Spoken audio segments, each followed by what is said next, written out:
अस्सलाम वालेकुम गर्ल्स। आज हम इलस्ट्रेशन नंबर 4 करेंगे डेप्रिसिएशन की। अच्छा, इलस्ट्रेशन 4 में एक नई चीज़ है, लाइक हम पहले जितने भी इलस्ट्रेशन हम करते आए हैं उसमें हमने फ़िक्स इंस्टॉलमेंट मेथड किया है। ठीक है, फ़िक्स इंस्टॉलमेंट मेथड या फिर उसका दूसरा नाम है ओरिजिनल कॉस्ट मेथड। ठीक है, लेकिन अब इस वाली इलस्ट्रेशन में हम डायमिनिशिंग बैलेंस मेथड करेंगे या फिर रिड्यूसिंग बैलेंस मेथड। ठीक है, अब हर दो मेथड्स हैं, दोनों के दो नाम हैं, तो आप लोगों ने ये नाम एक तो अच्छे से याद करने होंगे ताकि अगर वो आपको कोई भी नाम दे दे तो आप कंफ्यूज ना हो कि कौन सा क्वेश्चन दे दिया। ठीक है, अब इस क्वेश्चन में डायमिनिशिंग बैलेंस मेथड दिया है। ठीक है, अगर आप लोगों को सिर्फ रिड्यूसिंग मेथड वाला नेम याद होगा तो आप लोग कंफ्यूज हो जाओगे ये कौन सा मेथड आ गया। इसलिए आपको याद होने चाहिए कि दो टाइप्स हैं, दोनों टाइप्स की दो नाम हैं। ठीक है, अच्छा क्वेश्चन रीड करते हैं। On 1st July 2014, Aslam purchased a second-hand machinery for 18,000 and spent 2,000 on its repair. अच्छा, सबसे पहली बात कि ख़रीदी किस दिन है।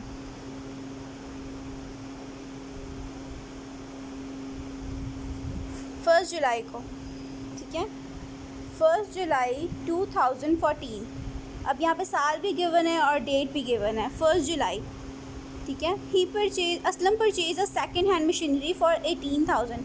अब उसने 18,000 की मशीनरी परचेज़ की है और उसके ऊपर 2,000 रुपये उसकी इंस्टॉलेशन में और उसको रिपेयर करवाने में खर्चा आया है। रिपेयर क्यों करवाने में खर्चा आया? क्योंकि वो नई मशीनरी नहीं थी, वो सेकेंड हैंड मशीनरी थी। ठीक है, अच्छा अब दोनों को हम ऐड कर देंगे तो हमारे पास टोटल मशीन की वैल्यू आ जाएगी जो कि होगी 20,000 रुपीज़। ठीक है, 18,000 प्लस 2,000 20,000। अच्छा, ये तो दो इन्फॉर्मेशन थी कि हम लोगों ने सेकेंड हैंड मशीनरी परचेज़ की है 1 जुलाई 2014 को। ठीक है, और कितने की? 20,000 रुपये की। अच्छा, ये पहली लाइन में ये इन्फॉर्मेशन गिवन थी। नेक्स्ट देखते हैं। On 30 June 2017 the machinery was disposed of का मतलब है कि हमने सेल कर दी, बेच दी। ठीक है, 30 जून को। अब कितने साल की बात हो रही है? हम लोगों ने 2014 में परचेज़ की थी और 2017 में हम जून में, ठीक है, मतलब साल के मिड में उसको बेच रहे हैं। 2014, 15, 16, 17। ठीक है, 4 साल इंक्लूड हो रहे हैं इसके अंदर, तो हमने 4 साल की डेप्रिसिएशन फाइंड करनी होगी। अच्छा, 2017 में हम जब बेच रहे हैं तो हमने कितने का बेचा? The machinery was disposed of for a sum of rupees 13,600। अब ये कॉर्नर में लिखी हुई है वैल्यू 13,600। ठीक है, परचेज़ हमने की थी 20,000 की और जब हमने बेची है 3-4 साल बाद तो 13,600 की बेची है। अच्छा, ये बातें भी हमें पता चल गई। Assuming the books are closed on 31 December. अब वो बता रहे हैं कि हमारी बुक स्टार्ट होती है 1 जनवरी से और ख़त्म होती है 31 दिसंबर को। ठीक है, यहाँ पे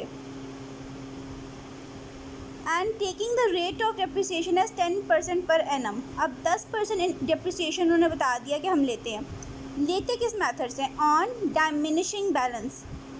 show the machinery account. Diminishing balance method से, डायमिनिशिंग बैलेंस की जो हमारे पास बैलेंस आएगा हमने उसकी डेप्रिसिएशन लेनी है।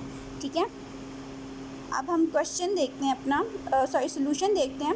अच्छा, ये सबसे पहले तो हम लोग चीज़ें देख लेते हैं कौन कौन सी गिवन है। 1 जुलाई को परचेज़ की, 20,000 की परचेज़ हुई। ठीक है, फिर 2017 में हमने उसे बेच दिया 13,600 का।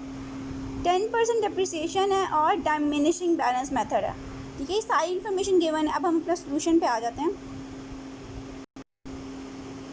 अच्छा, ये देखिए सोल्यूशन। सबसे पहले मोस्ट इम्पॉर्टेंट कौन सा अकाउंट हम बना रहे हैं? Machinery account. ठीक है, उसके बाद हम लोगों ने अपने कॉलम्स बनाए, date reference rupees, date reference rupees. ठीक है, डेबिट साइड क्रेडिट साइड, ये आपको पता है। अच्छा, एक और बात, मैंने काफ़ी गर्ल्स का नोट किया कि वो लोग फॉर्मेट प्रॉपर नहीं बनाते। अब आप लोग यहाँ देख रहे हो कि मैंने 3 साइड्स पे जब फॉर्मेट बनाई, 3 साइड्स पे प्रॉपर लाइंस लगाई हैं, फिर उसके अंदर एक मिड में लाइन लगाई सबसे पहले। ठीक है, फिर ये वाले कॉलम्स बनाए, फिर डेट वाले कॉलम बनाए, अब फिर उनको सॉल्व करना स्टार्ट किया। ठीक है, इस तरह प्रॉपर फॉर्मेट बनाना बहुत ज़रूरी है। अगर आप लोग आगे पीछे काम करोगे ना तो आपके अगर आप एग्ज़ाम में ये क्वेश्चन सॉल्व करोगे ना, एग्ज़ाम में आपके मार्क्स काट देगा, क्योंकि बेसिक चीज़ जो है वो है फॉर्मेट। और अगर एग्जामिनर को पता चल गया कि बच्चे को फॉर्मेट बनाना नहीं आता तो उसको लगेगा कि बच्चे को क्वेश्चन नहीं आता। ठीक है, तो फॉर्मेट का आपने बहुत ज़्यादा ध्यान रखना है। अच्छा, अब हम देख लेते हैं सोल्यूशन। सबसे पहले तो हम लोगों ने लिख दिया मशीनरी अकाउंट, फॉर्मेट भी हम लोगों ने देख लिया। 2014 की बात हो रही थी, सबसे पहले हमने साल लिख दिया 2014। ठीक है, अब हमने मशीनरी परचेज़ किस दिन किया है, 1 जुलाई 2014 को। ठीक है, 1 जुलाई लिखा, कैश अकाउंट और 20,000। ठीक है, 18 और 2000 को हम दोनों ने ऐड करके फिर लिखा है। ठीक है, अलग अलग नहीं लिखना। अच्छा, 20,000 आ गया। अब हमने इसकी लेनी डेप्रिसिएशन। अब डेप्रिसिएशन उन्होंने बताई थी कि 10% है। ठीक है, तो अब हमने लिखी यहाँ डेप्रिसिएशन। अच्छा, मैंने डेप्रिसिएशन को वर्किंग नोट अलग से नहीं किया, आप लोग कर सकते हो। ठीक है, मैंने इसलिए नहीं किया क्योंकि मेरे पास इतना स्पेस नहीं था तो और जगह नहीं थी, तो मैंने नहीं किया। ठीक है, लेकिन आप लोग अलग से वर्किंग नोट करना ताकि आपको पता हो कि डेप्रिसिएशन प्रॉपर्ली निकली कैसे। मैंने यहाँ पे डेप्रिसिएशन के ऊपर ही सॉल्व कर लिया हुआ है। ठीक है, अब फिर से देख लेते हैं। डेप्रिसिएशन हमने निकालनी है। ठीक है, 10%। लेकिन अब हम लोगों ने पूरे साल यूज़ नहीं की मशीनरी, हमने परचेज़ कब किया है, जुलाई में। ठीक है, जुलाई से आगे कितने महीने बनते हैं, जुलाई, अगस्त, सितंबर, अक्टूबर, नवंबर, दिसंबर, 6 महीने। तो हम 6 महीने की डेप्रिसिएशन निकालेंगे। ठीक है, अच्छा, अब आप लोग मैं क्लोज करके दिखा देती हूँ। यहाँ पे देखो 20,000 10% इंटू 6/12। ठीक है, 6/12 क्यों, क्योंकि 6 महीने की डेप्रिसिएशन हम निकालने वाले हैं। तो हम लोग इस डेप्रिसिएशन निकालेंगे तो हमारे पास डेप्रिसिएशन आ जाएगी 1,000 रुपीज़। ठीक है, 1,000 हमारी डेप्रिसिएशन आ गई। यहाँ पे हमने फाइंड कर ली डेप्रिसिएशन। अच्छा, अब हम लोगों ने बैलेंस फाइंड करना है। हमने ये 20,000 जो टोटल में लिखा। ठीक है, इस 20,000 में से हम लोगों ने ये डेप्रिसिएशन माइनस कर दी 1,000 रुपीज़। तो पीछे बैलेंस क्या बचेगा हमारे पास, 19,000। ठीक है, फिर इन दोनों अमाउंट्स को हम ऐड कर देंगे तो हमारे पास आंसर आ जाएगा 20,000। ठीक है, तो दोनों साइड्स बैलेंस हो गई, दोनों साइड्स पे 20,000 है। ये हमारा फर्स्ट ईयर ख़त्म हो गया। अब हम आ जाना है अपने सेकेंड ईयर पर। हमारा सेकेंड ईयर है 2015। ठीक है, अच्छा, अब 2015 में आ गए। ये वाला बैलेंस यहाँ पे ट्रांसफ़र हो जाएगा, बैलेंस ब्रॉट डाउन 1 जनवरी को। ठीक है, अपने डेट का भी ध्यान रखना है क्योंकि साल के शुरू में ही हम उसको ट्रांसफ़र कर रहे हैं। तो 1 जनवरी 19,000 हमारे पास बैलेंस है। अब हम लोगों ने फिर से डेप्रिसिएशन फाइंड करनी है, लेकिन हमारा मेथड कौन सा है, डायमिनिशिंग बैलेंस मेथड या फिर रिड्यूसिंग बैलेंस। जो हमारा बैलेंस है हमने उसके ऊपर डेप्रिसिएशन लेनी है। अब हमारा बैलेंस कितना है, 19,000 रुपीज़। ठीक है, अब हमने डेप्रिसिएशन फाइंड करनी है। अब डेप्रिसिएशन पे आ जाते हैं। डेप्रिसिएशन लिखी और 31 दिसंबर डेप्रिसिएशन अकाउंट। अब मैंने यहाँ नीचे ही डेप्रिसिएशन फाइंड की हुई है, वो है 19,000 इंटू 10%। क्योंकि अभी पूरे साल की बात हो रही है तो मैंने 12/12 नहीं लिखा। लिख भी सकते हैं लेकिन ज़रूरी नहीं है, क्योंकि जब पूरे साल की बात हो रही होती है तो ज़रूरी नहीं है कि आगे हम 12/12 लिखें।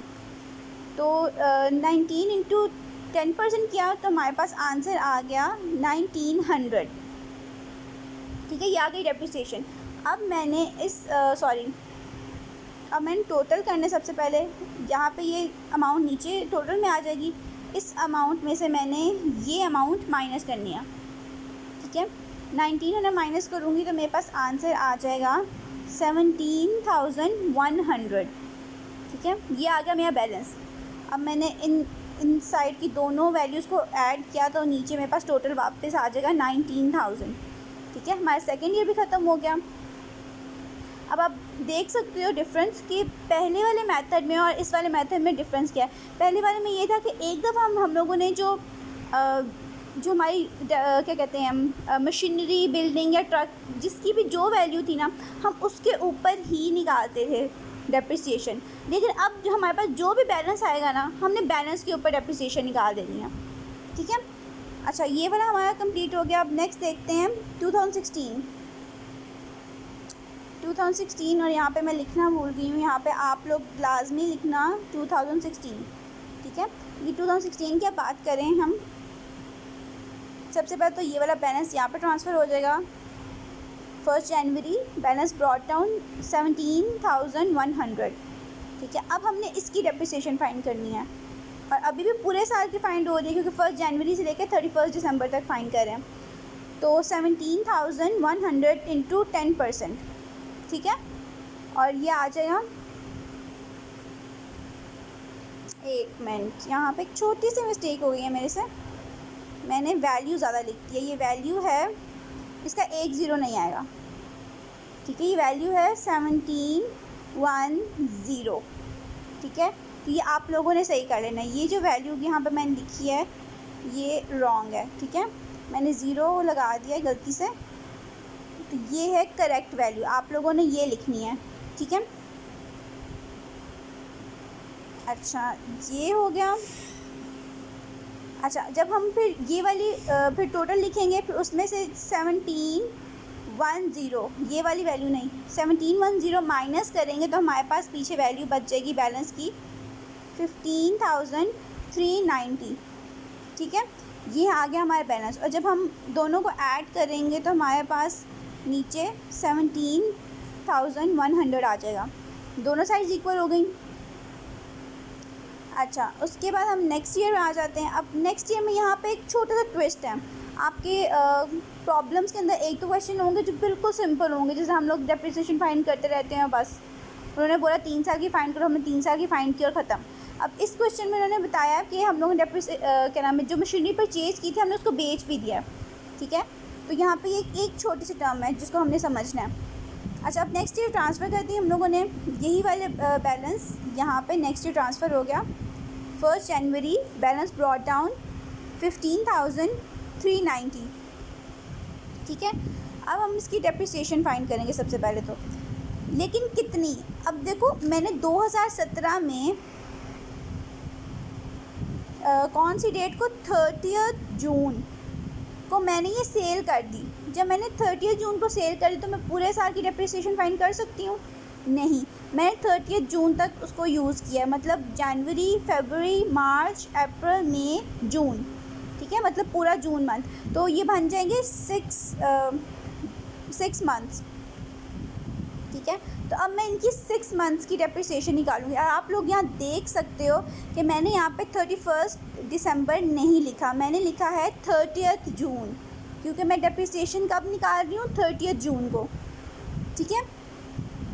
अच्छा, चलें, अब इसकी डेप्रिसिएशन यहाँ पे मैंने निकाली हुई है 15,390 इंटू 10% इंटू 6/12। 6/12 क्यों? क्योंकि 6 मंथ्स यूज़ किया हम लोगों ने, ठीक है। और इसका आंसर आया है 750, ठीक है। ये आ गई हमारी डेप्रिसिएशन। अच्छा, उसके बाद उन्होंने बोला कि 6 महीने यूज़ करने के बाद हम लोगों ने उस मशीनरी को सेल कर दिया। सेल हमने कितने का किया था? 13,600 का, ठीक है। तो जब हम बेचते हैं कोई चीज़ तो हमारे पास कैश आता है, यहाँ पे हमने लिख दिया कैश अकाउंट, ठीक है, कैश अकाउंट। और उसके अंदर मैंने लिख दिया 13,600, क्योंकि मैंने 13,600 की बेची है, ठीक है। ये पॉइंट हो गया। अच्छा, अब मेरी मशीनरी की वैल्यू अभी थी कितनी? 15,390, ठीक है।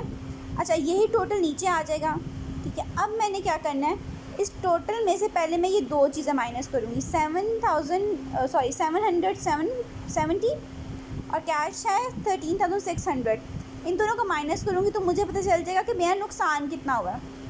अब ये है मेरा लॉस, ठीक है, 1,020 रुपये, ठीक है। मेरी मशीनरी जो थी थोड़ी सी ज़्यादा अमाउंट की थी, लेकिन मैंने बेची है 13,600 की, तो मुझे नुकसान हुआ है 1,020 रुपये का, ठीक है। अब मैंने क्या करना है कि इन तीनों अमाउंट्स को ऐड करना है ताकि मेरे पास टोटल ये आ जाए, क्योंकि दोनों साइड्स इक्वल होनी चाहिए, ठीक है। अब यहाँ पे दोनों साइड्स इक्वल हो गई हैं, मतलब मेरा क्वेश्चन बिल्कुल ठीक है, ठीक है। अब ये सिंपल सा क्वेश्चन था, बस उसके अंदर बस ये एक नई टर्म थी कि अगर हम अपनी मशीनरी को बेच देंगे तो इसका हम प्रॉफिट एंड लॉस कैसे फाइंड करेंगे, ठीक है। तो ये मैं आपको एक्सप्लेन कर चुकी हूँ, जिस तरह हम बैलेंस फाइंड करते हैं उस तरह ही इसका प्रॉफिट एंड लॉस फाइंड करेंगे। आई होप आपको ये समझ आ गया होगा, कोई ट्रिकी बात नहीं थी, बस बैलेंस जो हमारे पास आएगा हमने उसकी डेप्रिसिएशन लेती है। अब नेक्स्ट देखते हैं हम अपनी प्रॉब्लम्स। अच्छा, सबसे पहले हम लोग देखते हैं अपनी प्रॉब्लम नंबर 5। ठीक है, प्रॉब्लम नंबर 5 इसलिए क्योंकि ये है रिड्यूसिंग मेथड, मतलब डायमिनिशिंग बैलेंस मेथड वाली। A company purchase a machinery of ₹1 lakh rupees. अच्छा, अब हम लोगों ने मशीनरी परचेज़ की है 1 लाख रुपीज़ की। ठीक है, अब क्वेश्चन में आपने नोटिस किया होगा यहाँ पे डेट नहीं गिवन। ठीक है, और मैंने आपको बताया अगर वो डेट नहीं देते, हमें ईयर मेंशन नहीं करते, तो हम लोग डेट तो नहीं लिखेंगे, हम लोग ईयर की जगह लिख देंगे ईयर 1, ईयर 2, ईयर 3। ठीक है, ताकि हम हमारे जब क्वेश्चन हम सॉल्व करें तो उसका एक प्रॉपर पैटर्न रहे, आगे पीछे कोई चीज़ ना हो। ठीक है, यहाँ पर मशीनरी हमें गिवन है 1 लाख रुपीज़। ठीक है, नेक्स्ट है depreciation rate is 10% per annum. दो चीज़ें हो गई, मशीनरी की प्राइस भी गिवन है, डेप्रिसिएशन का रेट भी गिवन है। नेक्स्ट है show the machinery account for the first 5 years. 5 साल के लिए आपने उसका अकाउंट बनाना है under the reducing balance method. ठीक है, अब हमें उन्होंने मेथड भी बता दिया कि रिड्यूसिंग बैलेंस मेथड से हम लोगों ने 5 साल के लिए मशीनरी की डेप्रिसिएशन निकालनी है, और डेप्रिसिएशन का रेट कितना है 10%। सिंपल सा क्वेश्चन है, इजीली आप लोग कर सकते हो। ठीक है, ये आपकी असाइनमेंट है। नेक्स्ट है क्वेश्चन नंबर 6। ये भी बहुत इजी क्वेश्चन है, इसलिए मैं आपको ये असाइनमेंट के लिए दे रही हूँ। इसको रीड कर लेते हो, मैं एक्सप्लेन कर देती हूँ आपको। A firm purchase a machine for ₹2,10,000। ठीक है, अब एक फर्म ने एक मशीन परचेज़ किया, फर्म मतलब कोई बिज़नेस। ठीक है, अच्छा, और परचेज़ कब किया? 1 जुलाई 2013। अब यहाँ पे डेट गिवन है, तो हम लोग ईयर भी मेंशन करेंगे 2013 और डेट भी मेंशन करेंगे 1 जुलाई। अच्छा, and spend 24,000 as wages and installation charges. अच्छा, अब इसमें वो सेम बात हुई है जिस तरह हम लोगों ने अभी रजिस्ट्रेशन की थी, उसमें हम लोगों ने 18,000 की मशीन परचेज़ की, तो उसके ऊपर इंस्टॉल करने के और रिपेयर करने के चार्जेस हम लोगों ने किए थे 2,000 रुपीज़, और फिर हमने दोनों को ऐड कर दिया था। ठीक है, तो फिर हमारी मशीनरी की टोटल वैल्यू आई थी। अब यहाँ पे हमने जो मशीन परचेज़ की है वो की है 2,10,000 की, और उसके ऊपर ख़र्चा किया है 24,000। तो हम इनको अगर ऐड करें तो कितना बन जाएगा?